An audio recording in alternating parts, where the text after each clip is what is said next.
Hello, MotoAmerica fans. It's time for another episode of Off Track with Carruthers and Bice. You'll laugh, you'll cry, and you may even learn something from this unlikely pair and their special guest. The mic is yours, Paul and Sean.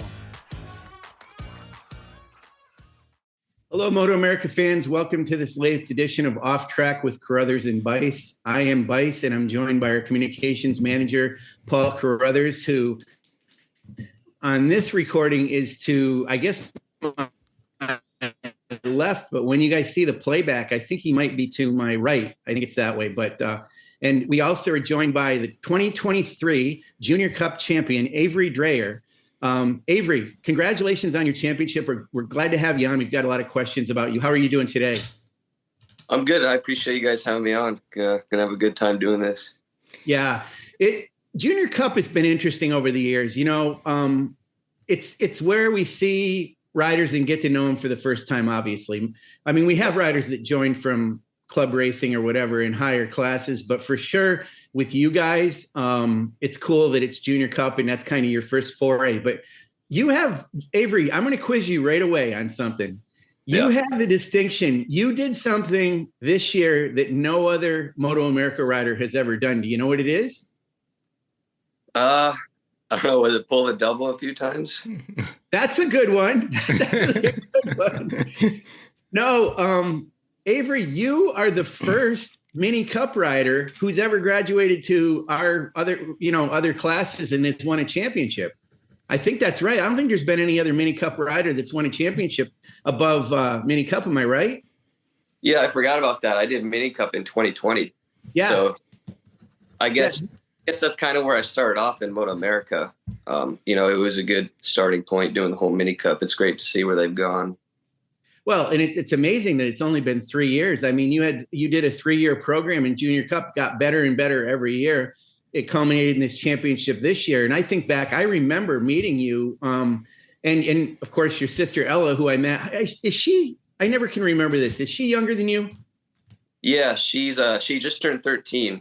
Okay. Hopefully Junior Cup next year. That's the plan. Oh, she's going to race Junior Cup. Okay. Yeah. Okay, cool. Well, I remember first meeting you guys, and you, Avery, have changed your stature a fair amount. You've gotten taller. You couldn't probably even ride a mini cup bike anymore, could you? No, those volleys are so small now. I've grown like 6 inches or something. My sister has one, and I ride it every once in a while, and I can barely fit on it. It's kind of hard. I'm foot now. Does it seem like 3 years is a long time to you, or do you understand a sense of, man, how fast you're growing and how interesting it is for all you riders that, you essentially have to move up, not necessarily just because of your skills, but that's a big reason why, but because you don't fit those bikes anymore. Yeah. I mean, going back, time flies so fast. It's crazy, actually thinking about how far I've gone. The Junior Cup has been a really good stepping stone in my career so far. I've had some great battles, and I'm just hopefully next year we can move up to the Twins Cup or Super Sport. I'm sure we'll get to that, but the mini cup was a great starting zone. All right, before we jump forward too much, I want to jump back a little bit. I mean, this year it seemed to me, and I might not know as much as Sean or whatever, but it seems to me you came out guns a-blazing in that championship series, right? You won 4 of the first 6 races, and that took me by surprise. You would know this, but do you think that took the guys you were racing by surprise? Yeah, I think it did, because I don't think anyone expected me to come out firing like I did. Going into this year, it was basically all or nothing. I kind of had to prove myself that this is what I want to do. And, I want to make a career out of this. So I had to, win some races for once and actually fight for the title. We put in a lot of work during the off season to get to that point. So yeah, I'm sure it was kind of unexpected to win the first 2. And, it kind of felt surreal after I won the first 2 races. I was like, man, did I really just do that? Right. And then next one crazy. I distinctly remember that at Atlanta, and Paul, I know you do too. You coming up in that really awesome media center, and the first time we'd seen you on a podium, and it was fairly daunting, especially there because it's got, it's a pretty serious looking place. And I even had commented to your mom about it and stuff that, he's doing great. He's doing great. And we knew we were going to see more of you, but that was pretty interesting. It's like, it was kind of your coming out party a little bit. Didn't you think? Yeah. I mean, it had to get done. I'm just glad I was able to get it done. And, I think a big thing this year was working on my, press conference skills. Obviously I've been in there a lot this year. I'm a pretty shy guy, so doing these podcasts and stuff is kind of hard for me. But yeah. No, you did a good job, because I know the first one was a little bit rough, and you had some family members there, and you had people you didn't know, and you got big scary Paul and Sean there, and I can understand why you're a bit nervous, but you did. I mean, you progressed really well with that. By the end of the year, you were, you could race super bikes with the way you handled the press conference. So congratulations on, growing with that. It's not an easy thing to do. Yeah. So I asked you if you thought the competition was surprised. You sounded like you put in a lot of work in the off season and this was your ultimate goal. But did you surprise yourself initially with that performance in Atlanta? No. Going to the weekend, actually going to the season, my goal was to podium every race, because I think if you're able to do that, you're going to win the championship right off the bat. The goal was to be consistent. And, after the first win, I realized in my head, hey, I can do this. I can do this every race. So after that, the goal was to win every single race. And I wasn't happy with getting second or third. My first time getting off the top of the box in Barber race 2, I was pretty upset at myself, looking back at the race, realizing what I could have done differently. But yeah, I wasn't surprised at myself. I knew I could do it. I knew I could get the job done. Yeah, it was an interesting season for you. I mean, okay, so there were 12 Junior Cup races and you won half of them. You got 6 wins, and you had 3 in a row before that, third place at Barber. So, and then you snapped back and got another win. And then at the next race, you got a third. There was a little bit of time in between there where, I don't know, you can tell us about maybe what was going on during that time period. But then we had this situation where you won the championship, not really on a technicality, but something happened and you had to wait until New Jersey to get your number 1 plate and everything. So kind of tell us about the season and what happened in that middle part, just so we understand that a little bit. Yeah, it kind of sucked that I wasn't able to, win the championship on the track. We were packing up, and then someone came up to us and told us that I won the championship from a technical fault from the other competitor, and it was just kind of weird because we were packing up. I wasn't expecting to win the championship, so in that moment, I couldn't really fathom I just did this, but.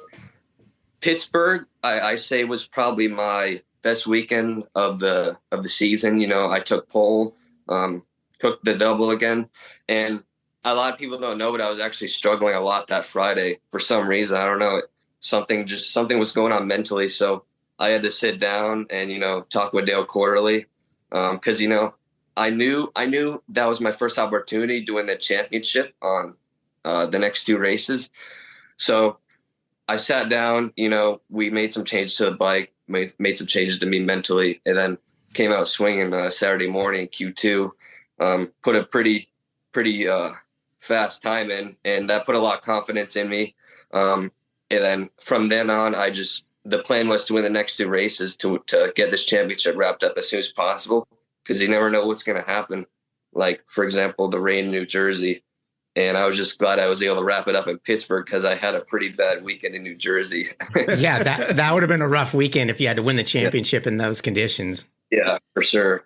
It was a hard weekend, the roughest weekend of the season. Having that crash in race 1. I honestly don't even know what happened to this day. It was a difficult one to judge based on the weather. The weather was horrible. The track. There was puddles everywhere. The track was so sketchy to ride, and I'm sure you guys could tell watching the race. It was really tough mentally during that weekend. Yeah, I mean, it was really tough that first race. And then even the second one, I mean, it's weird for you to come out of there with just getting, and we're not trying to accentuate the negative here, but you got 1 point out of that weekend. Thank goodness you had quite a pad. Well, you had already clinched it, so it didn't really matter anyway. So you still, I mean, I guess my point is you had a huge gap at the end of the season over Max Vandenbroek or Max Van. So for sure, that's a great season for you. And speaking of seasons, he's a seasoned rider. So you're 3 years into it. You won the championship. Are you ready to say anything about next year, or do you not want to say, or what's happening? Right now, I don't have a ride for next season. We're waiting till the first of the year to make a decision right now. I want to run Twins Cup, but it's hard money wise to get it done. If I have to do it, I don't want to take it off here, but if it comes down to it, maybe do Junior Cup again, defend the title, I guess. I don't think anyone in Junior Cup has ever done that, but the goal is to move to Twins Cup. So I just have to wait and see what happens. Okay. And then let's just say you did do that. And we're not necessarily saying we want you to, or that's what's going to happen. Twins Cup would be good for you. But if you went another year in Junior Cup, would you trade in the 99 for a number one on that bike? I think I would. I think it's an honor to run the number one after what you just did the year prior, and you should display it. Let everyone know you're number one and you're coming for more. I guess I think I would run the number one. That's good. That's the way to do it. Yeah. Hey, you mentioned Dale Quarterly a few minutes ago, and I mean, he's a good guy. We've known him forever. I mean, I remember when he won his first race. Well, I think it was his first and only race at Mid-Ohio a zillion years ago. But like when you mentioned, like you get to the track on that Friday and you're struggling, and there's some days you're just not yourself, right? I mean, there's some days you get up, whether you have to ride your bicycle or go to the gym or whatever, you're just not into it. So you show up at the track that day and you're struggling. What does a Dale Quarterly tell you at that point? Like, hey, kid, quit effing around, let's go? Or is it more like, hey, you'll get through this? I picture Dale being pretty firm. Yeah, I mean, when I first started working with him, it was pretty brutal the way he does things. He doesn't mess around. And I'm pretty thankful that he wanted to help me out because, I was pretty lost in 2022 until he came aboard. And he's taught me everything I know, really. I don't think I talk about him enough. All my skills, all my racecraft I've learned this year. And, basically we just go over things on the track. I mean, the bike, am I overriding it? Sometimes you can override the bike, and that makes you slower instead of faster because you're not patient enough. So, we went back, discussed the track, discussed what I was doing, basically, put them all together, figured out what the problem was. I got to tell you a story, Avery. Tell me if you've had this happen with Dale before. I found myself, I don't even remember where it was or how it happened, but I was in Parc Ferme. I was standing outside of Parc Ferme after a Junior Cup race or practice at one point, and Dale went like this, called me in there. So I went in, and he started walking around and he said, look at this. He started looking at the front tires of all the bikes, and he would say, see this one here. Do you know what I'm talking about? And has he ever done that with you? Yeah, he definitely, he compares other riders. When we first started working, he would really tell me what other riders were doing that I'm not doing. He called me an idiot quite often for not doing that. It's a term of endearment. It is. Yeah, I kind of like his way of doing stuff. It's straightforward. No messing around. Get it, just get it done. Figure out how to get it done. Yeah, and if he didn't care, he wouldn't tell you, right? I remember many moons ago, there was this old time motocross guy, Gary Bailey, who's the father of David Bailey, and he'd do a motocross school. And I could picture Dale doing this if it was possible with a road racer, but it's obviously not. But he actually would have a stick, and like in slow corners, if you're doing something wrong with your hands, he'd hit you on the hands with his stick while you're actually riding. So I could if Dale taught motocross, I could see him using the stick. That's something he would do for sure. That's funny. Oh, it's incredible. I mean, we've heard so many stories from Dallas Daniels. Even we talked about Dallas when he was talked to Dallas about it when we were at New Jersey. But Jamie Astudillo, any of these riders that used to get ripped mercilessly by Dale. But that thing in Parc Ferme, I mean, he had a good point. He would say, this rider is not using all the tire. They're not going as fast as they can in a corner. And corner speed for you guys in Junior Cup is a huge thing, obviously, as I know Dale has told you that. So it's funny how he can actually show you exactly what you should be doing. So it's good that you have him in your corner. He's definitely a good one to work with. I actually didn't really know that you worked with him, Avery. I mean, he's sort of a Junior Cup rider whisperer a little bit. He's constantly working with all kinds of riders, isn't he? Yeah, I mean, the way he looks at stuff, he notices stuff that the normal person wouldn't just by watching video. He'll tell you, you need to lean the bike over more. You need to do this, you need to do that. But the stuff he brought to the table for me has just helped me out tremendously in this season, and I'm sure people can see that. So I talked to you about this. I think it was at Atlanta when you were up on the podium.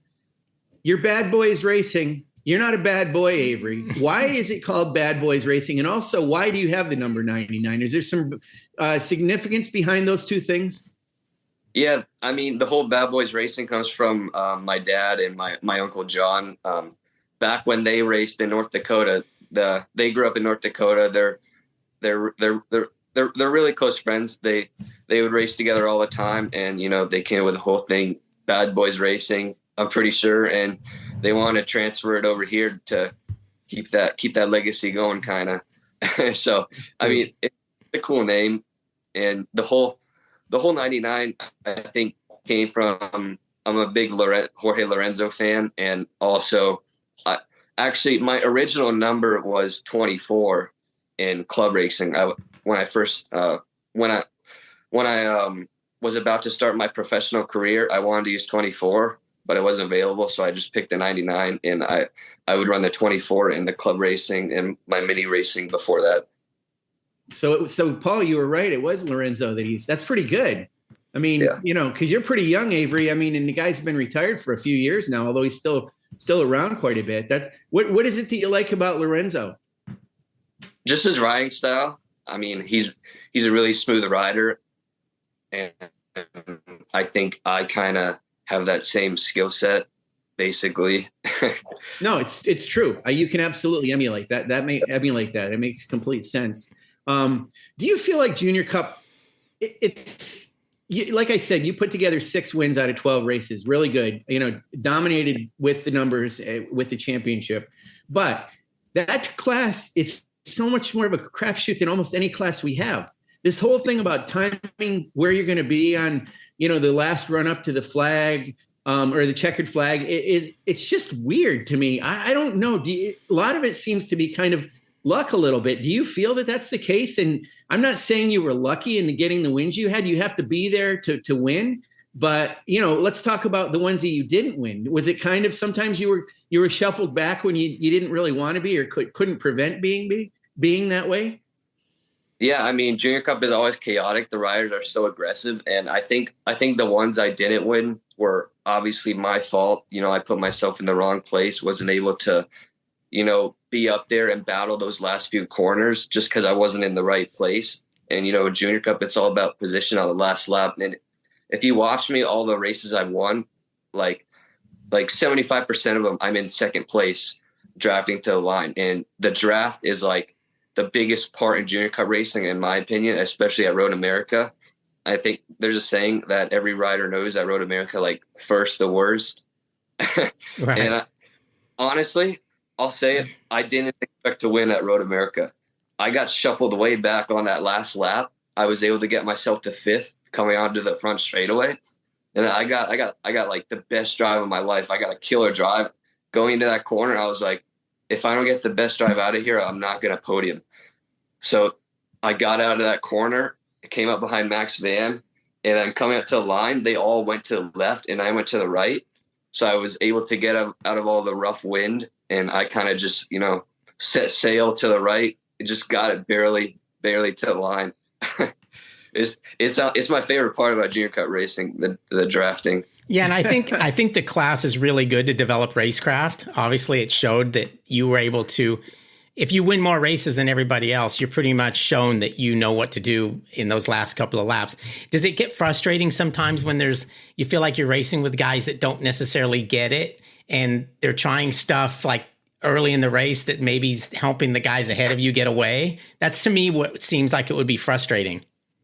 Yeah, I mean, some of the younger riders and newer riders, they sometimes, battle it up a little the first few laps, and I'm kind of like, what are you doing? Let's just fall in line and, wait till the end of the race. But I get it. It's racing. You want to lead the race.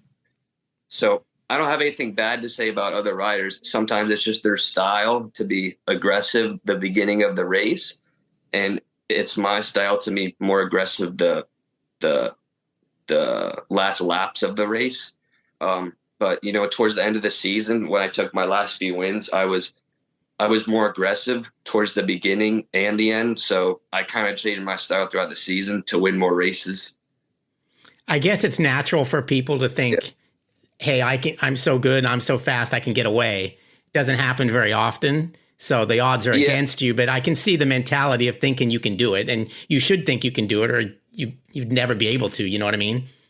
Yeah. Every rider thinks they can pull away, but it's just not possible when we're all in the group and we can just latch on to you and get the draft and fly by you on the straightaway, Right.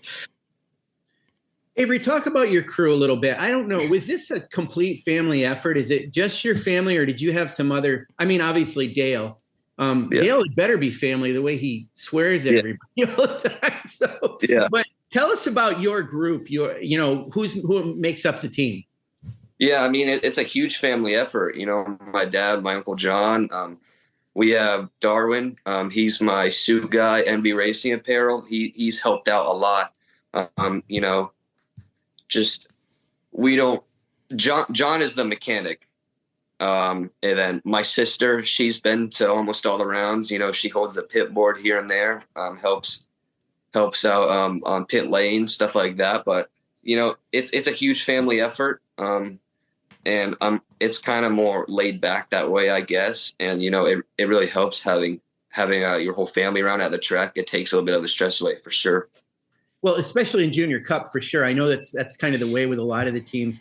And if it turns out that you come back and defend that Junior Cup championship, it's probably going to be easier for your family with your sister, Ella, it also possibly involved in Junior Cup. You'd have a 2-rider team with a brother and sister. If you did Twins Cup, do you think your family could handle both, or do you think you'd have to get with another team to make that happen? I mean, Twins Cup is really hard to do. The bikes are more technically involved, mechanically involved. So I think I'd have to be with a team if I want to move up. We don't have we could do it. I just don't think we'd be competitive doing it unless we are with a proper team and a proper bike.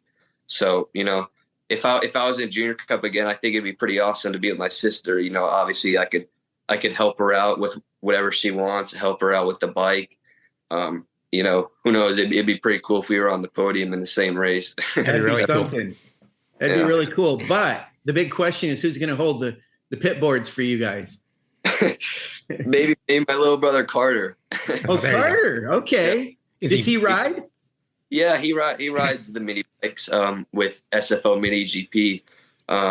Whoever's watching, if you're in like the Florida area, they do mini racing down south at all the mini tracks. So, and that's actually where I started out. That was where my whole racing riding career started out from the ground. They built me up to where I am today, going through that whole program. So yeah, that's where my little brother's at right now. He's 10 years old. He's racing the Ovalis right now, the CRF 110 with the street tires on it. So he's having a fun time. Hopefully soon he can move up to Weira and CCS. We'll see. That's a cool thing. There are a fair number of riders that have come out of that SFL Mini GP, and I'm pretty sure Sean Dillon Kelly did as well. And do you ever talk to him? Do you deal with him? I know he's overseas right now, but has quite a bit of involvement with that program, doesn't he? Yeah, Sean Sean, I know he used to come to the races pretty often. Obviously he's in the world championship now. Him and I don't really talk that much, but he actually went through the program, which is pretty cool to see, how far he's made it to the world championship level. It's really, I think it's really good for the younger riders to see just how far they can go. Now I see you do some supermoto, I guess, in the off season. Is that with that same group? Yeah, it's with SFL Mini GP. They have the supermoto riding, a whole bunch of other classes. Oh, so the family can go to that on a given weekend, and all the kids get to race. Yeah, they show up. They provide the race bikes, the race gear, everything. You just got to show up and ride. Oh, It's wow. pretty cool. That's cool. Yeah. Avery, which one is that? Is it Bushnell? Yeah. Okay. I go to Motorsports Park a lot. It's I live about an hour and a half away, so it's pretty close. I like riding there. I'm sure you've seen all the MotoAmerica riders. They're on their supermoto sliding down the bridge.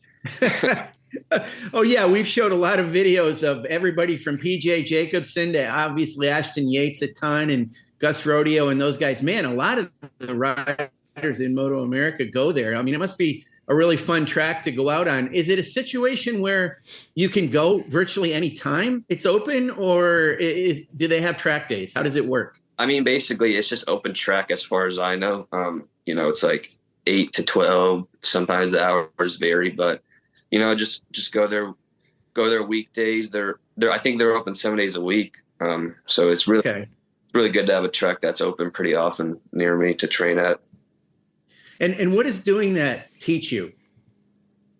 Well, I really like riding the supermotos. I think it's really taught me. It's really taught me about body position. I think riding the supermoto plays to the 400 this year. Riding that has, changed my body style a little, and learning to be aggressive on the bike. Because the way you ride the supermoto, you have to slide it around basically everywhere. It's kind of like I would say the 450 is like a 1000 in a dirt bike form on a mini track. Yeah. It's a handful to ride. It teaches you a lot, and it goes over to the street bikes as well.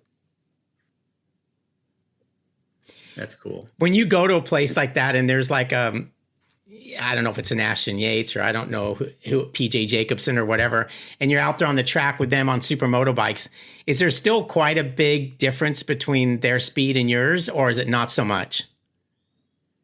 No, I'm right there with Ashton Yates. I just ran my PB there, which I'm pretty happy about. Ashton was towing me around, so thanks to him, I'm pretty happy to where I am in my speed on the 450. So yeah, I'm right with them. I'd like to ride with them more often.